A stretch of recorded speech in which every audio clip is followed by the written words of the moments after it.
तहखाने के मलबे के बीच जब धूल शांत हुई तो नजारा दिल दहला देने वाला था।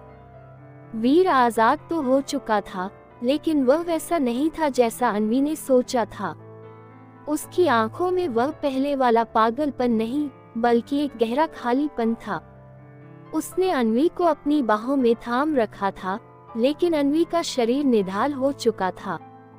जैसे ही असली वीर की बर्फीली ऊर्जा अन्वी के शरीर में दाखिल हुई, उसने अन्वी के जख्म तो भर दिए, पर उसकी कीमत बहुत बड़ी थी।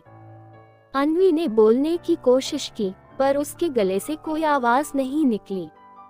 उसकी आवाज उस बर्फीली दीवार को तोड़ने की भेंट चढ़ चुकी थी। वीर ने अन्वी के चेहरे को अपने बड़े हाथों में लिया। उसकी उंगलियां अब भी ठंडी थीं, पर उनमें एक अजीब सी नरमी थी। मैंने तुमसे कहा था अन्वी, मेरी आजादी तुम्हारी बर्बादी होगी। तुमने मुझे इस नरक से बाहर तो निकाल लिया, पर अब तुम उस खामोशी की हकदार बन गई हो जो मैं सदियों से झेल रहा हूँ। वीर की आवाज में एक भारी पश्चाताप था। वह जानता था कि माया का श्राप खत्म नहीं हुआ है, बल्कि वह अब अन्वी के शरीर में एक नीले जहर की तरह फैल रहा है।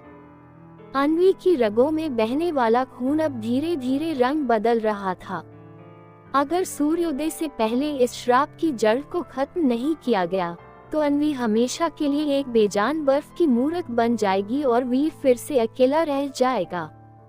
तभी मेंशन के टूटे हुए दरवाजे से लुसियन की हंसी फिर से गूंजी। वह पूरी तरह खत्म नहीं हुआ था। उसके हाथ में एक प्राचीन काले पत्थर की डिबिया थी, जिसमें माया का अधूरा दिल धड़क रहा था। वीर, तुम आजाद तो हो गए, पर अपनी महबूबा की आवाज और उसकी जिंदगी हार बैठे।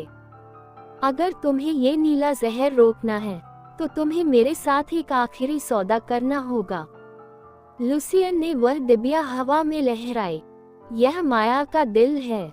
इसे जलाने पर ही यह श्राप जड़ से मिटेगा, लेकिन इसे जलाने के लिए तुम्हें अपने अमर होने का वरदान त्यागना होगा। क्या तुम एक साधारण इंसान बनकर मरना पसंद करोगे, या इस लड़की को अपनी आंखों के सामने जमते हुए देखोगे? वीर का चेहरा गुस्से से तमतमा उठा। उसके चारों ओर की हवा फिर से घूमने लगी, जिससे वहां मौजूद मलबा हवा में तैरने लगा। उसने अन्वी को सुरक्षित एक कोने में बिठाया और लुसियन की ओर बढ़ा। लुसियन, तुमने 100 साल पहले भी हमारे प्यार का सौदा किया था, और आज भी तुम वही कर रहे हो। पर तुम भूल गए कि एक भूखा भेड़िया और एक आजाद हुआ शेर कभी समझौते नहीं करते। वीर ने अपनी पूरी शक्ति बटोरी और लुसियन पर एक ऐसा हमला किया जिसकी उम्मीद लुसियन को भी नहीं थी। वीर ने अपनी बर्फ से तलवारें नहीं बनाई, बल्कि उसने लुसियन के चारों ओर के समय को ही जमा दिया। लुसियन जहां खड़ा था वहीं जम गया। वह हिल भी नहीं पा रहा था, पर उसकी आंखें अब भी शैतानी चमक से भरी थीं। वीर ने उसके हाथ से वह डिबिया झपट ली। जैसे ही वीर ने उस डिबिया को छुआ, उसके हाथों की खाल जलने लगी। वह साधारण आग नहीं थी, वह माया की नफरत थी।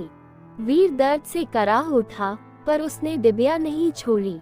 उसने मुड़कर अन्वी को देखा, जो अब घुटनों के बल गिर चुकी थी। अन्वी के नाखून नीले पड़ रहे थे और उसकी आंखों की रोशनी धुंधली हो रही थी। वह बिना आवाज के वीर को पुकार रही थी। उसकी आंखों में आंसू थे जो गालों पर गिरते ही बर्फ के दाने बन रहे थे। वीर समझ गया कि उसके पास समय बहुत कम है। उसने उस डिबिया को खोला। अंदर एक काला, धड़कता हुआ मांस का टुकड़ा था जो बर्फीली आग उगल रहा था। वीर ने अपनी आंखें बंद की। उसे पता था कि अगर वह इस दिल को नष्ट करेगा, तो उसकी अपनी अमरता खत्म हो जाएगी। वह बूढ़ा होने लगेगा और सदियों का बोझ एक पल में उसके शरीर पर आ गिरेगा। वह शायद कुछ ही मिनटों में मर जाएगा। पर उसने अन्वी की ओर देखा, वही मासूम चेहरा जिसने उसे बचाने के लिए अपनी आवाज दे दी थी। वीर ने मुस्कुराते हुए अन्वी की तरफ हाथ हिलाया, जैसे वह उसे आखिरी विदा कह रहा हो। आर्या, इस बार मैं तुम्हें हारने नहीं दूंगा, वीर ने फुसफुसाते हुए कहा। उसने अपनी पूरी ताकत उस डिबिया में झोंक दी। एक जोरदार धमाका हुआ और पूरे मैंशन में एक नीली और सफेद आग फैल गई। लुसियन उस आग में झुलस कर राख होने लगा। उसकी चीखें पूरे जंगल में गूंज उठी। श्राप का जाल टूट रहा था। अन्वी ने महसूस किया कि उसके शरीर की जकड़न खत्म हो रही है। उसके गले की रुंधावट मिटी और उसने एक लंबी सांस ली। वीर, अन्वी की आवाज वापस आ गई थी। वह चिल्लाती हुई वीर की तरफ भागी, लेकिन जब धुआं छटा तो वहां वह शक्तिशाली आइस बीस्ट नहीं था। वहां एक कमजोर साधारण इंसान पड़ा था जिसके बाल सफेद हो चुके थे और जिसकी त्वचा पर झुर्रियां आ गई थीं। वीर अपनी आखिरी सांसें गिन रहा था। सदियों का समय अब उसके शरीर से अपना हिसाब मांग रहा था। उसने अन्वी का हाथ पकड़ा। उसके हाथ अब बर्फीले नहीं बल्कि इंसानों की तरह गर्म थे। श्राप खत्म हुआ। अन्वी, अब तुम आजाद हो। अन्वी फूट फूट कर रोने लगी। नहीं वीर, आप मुझे ऐसे छोड़कर नहीं जा सकते। हमने अभी तो शुरुआत की थी। वीर ने आखिरी बार अन्वी की आंखों में देखा और उसके होठों पर एक सुकून भरी मुस्कान आई। पर तभी लुसियन की राख में से एक काली परछाई उठी, माया का असली रूप। उसने अभी हार नहीं मानी थी। महल के खंडहरों के बीच मौत जैसा सन्नाटा छा गया था, लेकिन ये शांति किसी सुकून की नहीं बल्कि आने वाले उस प्रलय की आहट थी जो सब कुछ मिटा देने वाली थी। वीर, जो अब एक साधारण इंसान में बदल चुका था, अन्वी की गोद में सर रखे अपनी आखिरी सांसें गिन रहा था।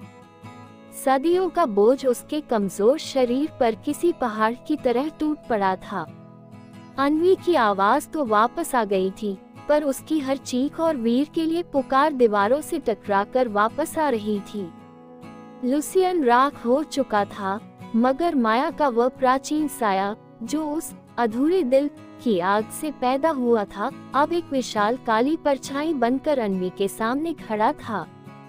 माया की वह रूह बिना किसी जिस्म के हवा में तैर रही थी और उसकी आंखों में वह नफरत थी जो 100 साल बाद भी ठंडी नहीं हुई थी। उसकी गूंजती हुई आवाज अन्वी के दिमाग को फाड़ने लगी। तुमने क्या सोचा आर्या, कि वीर की अमरता खत्म होते ही सब ठीक हो जाएगा? ये श्राप मेरा वजूद है, और जब तक मेरा वजूद रहेगा तुम दोनों का मिलन अधूरा रहेगा। वीर अब एक आम इंसान है। वह इस जहर को बर्दाश्त नहीं कर पाएगा जो मैंने उसके लहू में छोड़ दिया है। अन्वी ने देखा कि वीर का चेहरा नीला पड़ने लगा था। वह श्राप अब एक शारीरिक बीमारी की तरह वीर को अंदर ही अंदर जमा रहा था।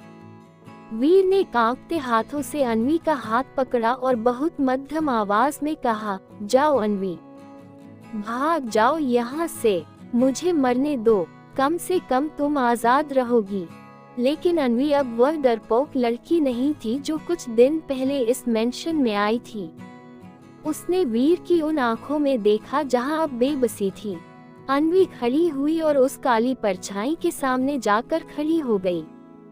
उसकी आंखों में एक ऐसी दृढ़ता थी जिसने माया की रूह को भी पल भर के लिए ठिठकने पर मजबूर कर दिया। तुम्हें क्या चाहिए माया? तुम्हारी नफरत लुसियन और वीर से थी, पर प्यार तो मैंने भी किया है। अगर तुम्हें कोई शिकार चाहिए तो मुझे ले लो, पर वीर को छोड़ दो। माया की परछाई हंसी, एक ऐसी हंसी जो हड्डियों को कंपा दे। सौदा करना चाहती हो? ठीक है, अगर तुम अपनी रूह का आधा हिस्सा वीर को देने को तैयार हो तो वह फिर से जी उठेगा। लेकिन याद रखना, तुम्हारी रूह का आधा हिस्सा मेरे पास रहने का मतलब है कि तुम कभी पूरी तरह इंसान नहीं रहोगी। तुम एक साया बन जाओगी जो कभी रोशनी में नहीं आ पाएगा। वीर ने चिल्लाने की कोशिश की, नहीं अन्वी, ऐसा मत करना, यह मौत से भी बदतर सजा है। पर अन्वी ने वीर की तरफ नहीं देखा। उसने अपना हाथ माया की उस काली धुंध की ओर बढ़ा दिया। जैसे ही माया की शक्तियों ने अन्वी को छुआ, एक भयानक बिजली कड़की और अन्वी के शरीर से एक सुनहरी और काली रोशनी का मिश्रण निकलने लगा। अन्वी को ऐसा महसूस हुआ जैसे कोई हजारों सुइयां एक साथ उसकी रूह में चुभो रहा हो। उसका आधा वजूद धुंधला होने लगा। वह धीरे धीरे पारदर्शी ट्रांसपेरेंट हो रही थी, लेकिन इसके बदले में वीर के शरीर में एक नई जान आने लगी। उसकी झुर्रियां गायब होने लगी, उसके सफेद बाल वापस काले पड़ने लगे और उसका नीला पर चुका चेहरा फिर से दमकने लगा। वीर अपनी पूरी ताकत के साथ उठ खड़ा हुआ। वह अब न तो आइस बीस्ट था और न ही कोई कमजोर इंसान। वह अब एक शुद्ध शक्ति का केंद्र बन चुका था, क्योंकि अन्वी की रूह उसके भीतर धड़क रही थी। वीर ने देखा कि अन्वी जमीन पर गिरी हुई थी। उसका आधा हिस्सा अब भी साए की तरह धुंधला था। वीर का गुस्सा सातवें आसमान पर पहुंच गया। उसने माया की उस रूह की तरफ इशारा किया और उसके हाथ से एक शुद्ध सफेद रोशनी निकली। ये वह रोशनी थी जो सिर्फ सच्चे बलिदान से पैदा होती है। माया, तुमने प्यार को कभी समझा ही नहीं। तुमने इसे हमेशा एक व्यापार समझा। आज मैं इस व्यापार को जड़ से मिटा दूंगा। वीर की रोशनी ने माया की रूह को चारों तरफ से घेर लिया और उसे उस मैंशन के सबसे गहरे पाताल में खींचना शुरू कर दिया। माया चीखती रही, तड़पती रही, पर वीर का संकल्प अब अटूट था। एक जोरदार धमाका हुआ और मैंशन की आखिरी दीवार भी ढह गई। माया का वजूद हमेशा के लिए उस मिट्टी में दफन हो गया। आसमान में सुबह की पहली किरण फूटी। सूरज की रोशनी चारों ओर फैल गई।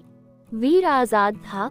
वह अब एक साधारण लेकिन शक्तिशाली इंसान था जिसकी उम्र अब थमी नहीं थी। वह अन्वी की तरफ भागा। अन्वी, देखो, सब खत्म हो गया। अन्वी ने मुस्कुराने की कोशिश की और वीर की बाहों में आ गई। लेकिन जैसे ही सूरज की रोशनी अन्वी को छूने वाली थी, उसका शरीर धुआं बनने लगा। वीर ने उसे छाया में खींचा। सौदा पूरा हो चुका था। अन्वी अब रोशनी में नहीं रह सकती थी। वह दिन के समय एक साया थी और केवल रात के अंधेरे में ही वीर उसे छू सकता था। वीर ने अन्वी को मलबे के नीचे एक सुरक्षित अंधेरे कोने में ले जाकर लिटाया। उनकी कहानी अब एक नए और अजीब मोड़ पर थी। वे साथ तो थे, पर उनके बीच अब दिन और रात की दीवार खड़ी हो गई थी। वीर ने अन्वी का हाथ चूम लिया, जो अब भी उसे महसूस हो रहा था। कोई बात नहीं अन्वी, अगर तुम दिन में नहीं रह सकती तो मैं अपनी पूरी दुनिया को रात बना दूंगा। हम फिर भी साथ रहेंगे। अन्वी की आंखों में खुशी के आंसू थे। उन्होंने लुसियन, माया और सदियों पुराने उस श्राप को हरा तो दिया था, पर कुदरत ने उनके मिलन के लिए एक बहुत बड़ी कीमत वसूली थी। मैंशन के बाहर अब शहर की हलचल शुरू हो चुकी थी, पर अंदर उस मलबे में दो रूहें एक दूसरे में सिमटी हुई थीं। वे जानते थे कि अब सफर मुश्किल होगा, लेकिन कम से कम अब कोई तीसरा उनके बीच नहीं आने वाला था। वीर ने उस काली डिबिया को, जो अब खाली थी, दूर फेंक दिया। ठाकुर खानदान का वह शापित अध्याय अब बंद हो चुका था। लेकिन क्या अन्वी का ये साया रूप वाकई सुरक्षित था, या माया ने जाते जाते कोई और बीज बो दिया था जो आने वाले समय में फिर से अंकुरित होने वाला था? ये तो वक्त ही बताने वाला था, पर फिलहाल वीर और उसकी परछाई एक दूसरे के साथ सुरक्षित थे। मैंशन अब महज पत्थरों का एक ढेर बन चुका था, जिसमें सदियों की नफरत और चीखें दफन हो चुकी थी। मलबे के एक अंधेरे कोने में वीर ने अन्वी को अपनी बाहों में थाम रखा था। बाहर सूरज चढ़ रहा था और उसकी एक भी किरण अन्वी के साए जैसे शरीर को मिटा देने के लिए काफी थी। वीर की आंखों में जीत की खुशी कम और अन्वी की इस हालत का गम ज्यादा था। उसने अन्वी के पारदर्शी हाथों को चूमा और फुसफुसाया, मैंने तुम्हें आजाद करने के लिए खुद को दांव पर लगाया था अन्वी, पर तुमने मुझे बचाने के लिए खुद को ही साया बना लिया। ये कैसी आजादी है जहां मैं तुम्हें रोशनी में देख भी नहीं सकता। अन्वी बोल नहीं पा रही थी, पर उसकी आंखों में सुकून था। वीर जिंदा था और यही उसकी सबसे बड़ी जीत थी। वीर जानता था कि माया का अंतिम वार अभी भी काम कर रहा है। अन्वी की रूह का आधा हिस्सा उस पाताल में कैद था जहां वीर ने माया को दफन किया था। अगर उस हिस्से को वापस नहीं लाया गया तो अन्वी कभी पूरी इंसान नहीं बन पाएगी। वीर ने एक गहरा फैसला लिया। उसने मैंशन की उस पवित्र मिट्टी को हाथ में लिया जहां 100 साल पहले आर्या ने अपनी जान दी थी। उसने अपनी बंद नसों को महसूस किया, जिनमें अब बर्फ नहीं बल्कि एक साधारण इंसान का गर्म लहू दौड़ रहा था। अगर प्यार ने हमें इस मोड़ पर लाकर खड़ा किया है, तो वही प्यार हमें रास्ता भी दिखाएगा, वीर ने दृढ़ता से कहा। उसने अपनी आंखों को बंद किया और अन्वी की रूह के उस खोए हुए हिस्से को अपनी यादों और अपनी धड़कन के जरिए पुकारना शुरू किया। अचानक उस मलबे के बीच से एक सुनहरी लौ उठी। ये वीर के उस मानवीय बलिदान की शक्ति थी। वीर ने अपनी बची कुची शक्तियाँ, जो उसे उस श्राप से मिली थी, उन्हें पूरी तरह त्यागने का आह्वान किया। उसने चिल्ला कर कहा, मुझे नहीं चाहिए ये अमरता, मुझे नहीं चाहिए ये जादुई ताकतें, मुझे सिर्फ मेरी अन्वी चाहिए, एक साधारण इंसान के रूप में, जो मेरे साथ बूढ़ी हो सके, जो मेरे साथ धूप में चल सके। जैसे ही वीर ने अपनी शक्तियों का पूर्ण त्याग किया, एक चमत्कार हुआ। वह काली धुंध जो अन्वी को घेरे हुए थी, धीरे धीरे सुनहरी रोशनी में बदलने लगी। पाताल की गहराइयों से अन्वी की रूह का वो आधा हिस्सा आजाद होकर ऊपर आया और एक झटके के साथ अन्वी के शरीर में समा गया। पूरा वातावरण एक दिव्य रोशनी से नहा गया। सूरज की किरणें अब मैंशन के उस कोने तक पहुंच रही थी जहां अन्वी लेटी थी। वीर डर के मारे अन्वी के ऊपर झुक गया ताकि उसे अपनी छाया से ढक सके, पर अन्वी ने धीरे से वीर का हाथ हटा दिया। उसने अपना हाथ धूप की उस सुनहरी किरण के नीचे रखा। वीर की धड़कन रुक गई। उसे लगा कि अन्वी का हाथ धुएं में बदल जाएगा, पर ऐसा नहीं हुआ। धूप अन्वी की त्वचा को छू रही थी और वह धुएं की तरह नहीं बल्कि एक असली इंसान की तरह चमक रही थी। अन्वी का शरीर अब पारदर्शी नहीं था। उसकी रगों में फिर से वही गर्म लाल खून दौड़ने लगा था। उसने अपनी आंखें खोली और एक गहरी सांस ली। वीर, देखो, मैं धूप को महसूस कर पा रही हूँ। अन्वी की आवाज अब पहले से भी ज्यादा सुरीली और साफ थी। वीर की आंखों से खुशी के आंसू बह निकले। उसने अन्वी को कसकर गले लगा लिया। अब उनके बीच न तो कोई बर्फीली दीवार थी, न ही दिन और रात का कोई पहरा। माया का श्राप, लुसियन की नफरत और सदियों का वह इंतजार, सब कुछ उस सुबह की पहली किरण के साथ राख हो चुका था। वीर अब एक साधारण इंसान था और अन्वी उसकी जीवन संगिनी। वे दोनों उस खंडहर से बाहर निकले। 100 साल में पहली बार वीर ने मैंशन की दहलीज को एक आजाद इंसान के रूप में पार किया था। बाहर की दुनिया बदल चुकी थी, पर उनकी मोहब्बत आज भी वही पुरानी और पवित्र थी। वे दोनों पहाड़ों की उस चोटी पर गए जहां वीर और आर्या कभी मिला करते थे। वहां खड़े होकर उन्होंने उगते हुए सूरज को प्रणाम किया। वीर ने अन्वी के हाथ में एक साधारण सी अंगूठी पहनाई। ये सोने या हीरे की नहीं थी, बल्कि यह उनके संघर्ष और जीत की निशानी थी। अब हम वहां जाएंगे जहां कोई हमें नहीं जानता, जहां हम एक नई शुरुआत करेंगे। मैं तुम्हारे साथ हर वो लम्हा जीना चाहता हूं जो मैंने इन 100 सालों में खोया है, वीर ने कहा। अन्वी ने मुस्कुराकर वीर के कंधे पर सर रख दिया। उनके पास अब जादुई शक्तियां नहीं थीं, पर उनके पास वो प्यार था जो दुनिया की सबसे बड़ी शक्ति है। सालों बाद उस पहाड़ी इलाके के लोग एक बूढ़े जोड़े की कहानी सुनाते हैं जो हमेशा एक दूसरे का हाथ थामे घूमते रहते थे। उनके चेहरे पर एक ऐसी शांति होती थी जो सिर्फ उन लोगों के पास होती है जिन्होंने मौत को करीब से देखा हो और जिंदगी को जीत लिया हो। वीर और अनवी ने अपनी जिंदगी के आखिरी दिन हंसते खेलते बिताए। जब उनकी मौत का समय आया तो वे एक दूसरे की बाहों में थे। उनकी रूहें अब आजाद थीं और इस बार वे कभी अलग होने के लिए नहीं, बल्कि हमेशा के लिए एक होने के लिए विदा हुए थे। ठाकुर खानदान का वो शापित महल अब सिर्फ एक कहानी बनकर रह गया, पर वीर और अनवी का प्यार अमर हो गया। वीर और अनवी की यह जीत हमें ये सिखाती है कि चाहे श्राप कितना भी पुराना और गहरा क्यों न हो, एक सच्चा बलिदान और अटूट विश्वास दुनिया की हर काली शक्ति को राख कर सकता है।